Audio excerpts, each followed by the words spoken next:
Good evening and welcome to the Business Day. I'm Vashan Brown. The International Monetary Fund, IMF, is reporting that the Latin America and Caribbean region has become the new COVID-19 global epicenter. The fund says the human cost has been tragic, with over 100,000 lives lost. At the same time, the IMF admits that the economic toll has also been steep. Andrew Lately reports. The regional economy is now expected to shrink by 9.4% this year, 4 percentage points worse than the April projection and the worst recession on record. The data was released in the latest World Economic Outlook update. The IMF projects a mild recovery to 3.7% next year. But in the meantime, Director of the Western Hemisphere Department at the IMF, Alejandro Werner, is warning countries to be very cautious when considering reopening their economies. He's urging governments to allow science and data to guide the process. Mr. Werner says Caribbean economies have managed to flatten the COVID-19 curve, but he notes that key lifelines have collapsed. He pointed to tourism, which came to a virtual standstill.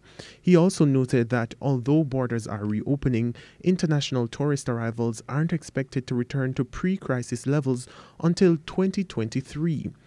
With that in mind, he says the region is likely to experience a very sharp and protracted contraction in economic activity. Mr. Werner says the ongoing hurricane season also poses additional risks.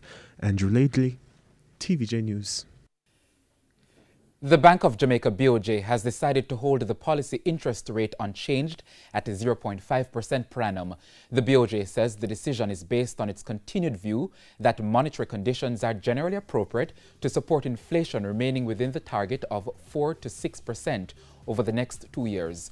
The BOJ says the economic outlook for Jamaica remains highly uncertain in the context of the ongoing COVID-19 pandemic. But the central bank says it will continue to assess incoming data and stands ready to implement other policy measures if the need arises. Currency trading ended today with the US dollar selling for $140.08. The Canadian dollar closed at $105.57. The pound is going for $175.46, while the euro sold for $161.75. The JC Index lost 4,167 points today, and the junior market index slipped 16 points. Among the winners were Syginos Credit Investments US dollar shares, Palace Amusement, Elite Diagnostic, JMMB Group 7% preference shares, and Caribbean Cream. On the losing side were Express Catering, Fosrich, Epley, Indus Pharma, and Siboney Group. And that's the Business Day. I'm Vashan Brown. Good evening.